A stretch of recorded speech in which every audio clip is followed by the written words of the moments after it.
हाँ यहाँ देखिए।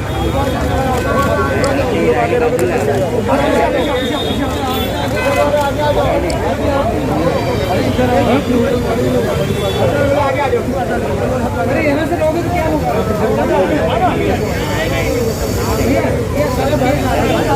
चलेगा भाई, नीचे आ जाओ सर।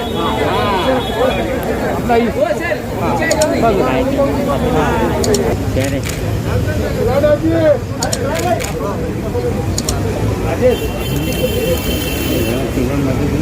सबसे अच्छा है इलेक्शन अनाउंस हो जाना चाहिए।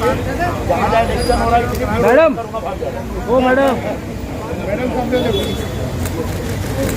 आगे बढ़ो, हम तुम्हारे साथ हैं। क्या कुछ है? क्या कुछ मेगाफोन वगैरह है? लाए आप लोग?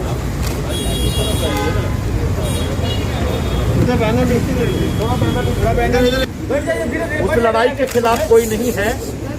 कोरोना से लड़ना पड़ेगा सबको, लेकिन कोरोना से लड़ने के लिए लोगों को जीना जरूरी है।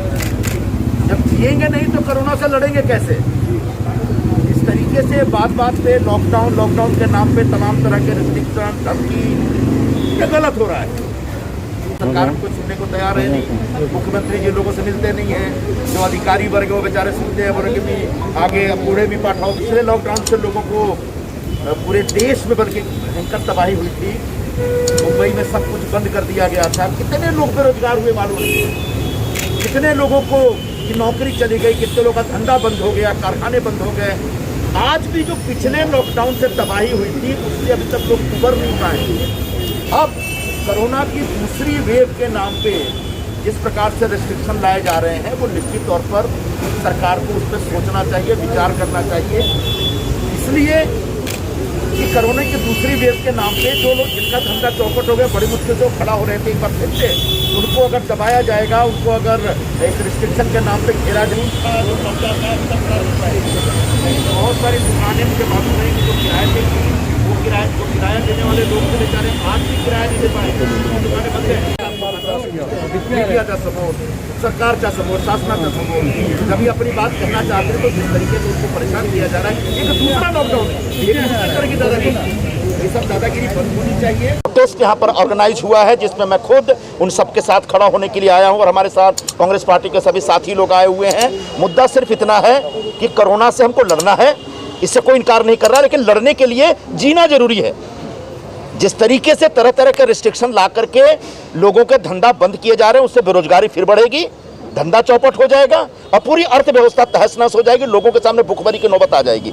पिछले लॉकडाउन से लोग इतना तबाह हुए हैं कि आज तक उभरे नहीं हैं। अब कोरोना की दूसरी लहर के नाम पे जो तमाशा हो रहा है वो बंद होना चाहिए। लॉकडाउन की कोई आवश्यकता नहीं है। हाँ, कुछ सावधानी बरतने के लिए होटल वाले भी तैयार हैं, सर्वसामान्य नागरिक भी मुंबई के तैयार हैं। उन सावधानियों की व्याख्या करिए, उनको समझाइए और होटल कैसे चले, रेस्टोरेंट कैसे चले और बाकी कारखाने कैसे चले, बाकी धंधा कैसे चले, इसकी चिंता, इसका ख्याल सरकार को करना पड़ेगा। क्योंकि जब पिछली बार लॉकडाउन हुआ तो बड़े पैमाने पर मुंबई से जो माइग्रेंट लेबर थे वो बेचारे मजबूरन भागे। कोई पैदल जा रहा है, कोई साइकिल से जा रहा है, कोई ट्रक में घुस के जा रहा है। तो ऐसे में फिर से अगर ये स्थिति पैदा हुई तो बड़े पैमाने पर लोगों को बेरोजगार होकर गांव जाना पड़ सकता है। ये स्थिति मुंबई के लिए अच्छा नहीं है, मुंबई की व्यवस्था के लिए, अर्थव्यवस्था के लिए अच्छा नहीं होगा। कांग्रेस सरकार में शामिल है, फिर भी कांग्रेस की तरफ से मैं ऐसी मांग करता हूं कि सरकार हमारी बात सुने, लोगों की बात सुने। सामान्य जो बिजनेस वाले लोग हैं, इंडस्ट्री वाले लोग हैं, उनका दुख तकलीफ सुने और जितना जल्दी हो कोरोना ये लॉकडाउन की धमकी देने के बजाय एक सावधानी बरतने के लिए नए प्रोटोकॉल तैयार करके सबको साथ में जीने का मौका दें। नाइट कर्फ्यू के टाइमिंग के बारे में भी बोला गया है कि ये मुझे नहीं मालूम कि अब ये कोरोना का जो वायरस है वो रात को ज्यादा तेजी से भागता है कि दिन को तेजी से भागता है, मुझे समझ में नहीं आ रहा है। रात को 8 से 11 तक होटल बंद होना मतलब होटल का धंधा पूरी तरह से चौपट करना है।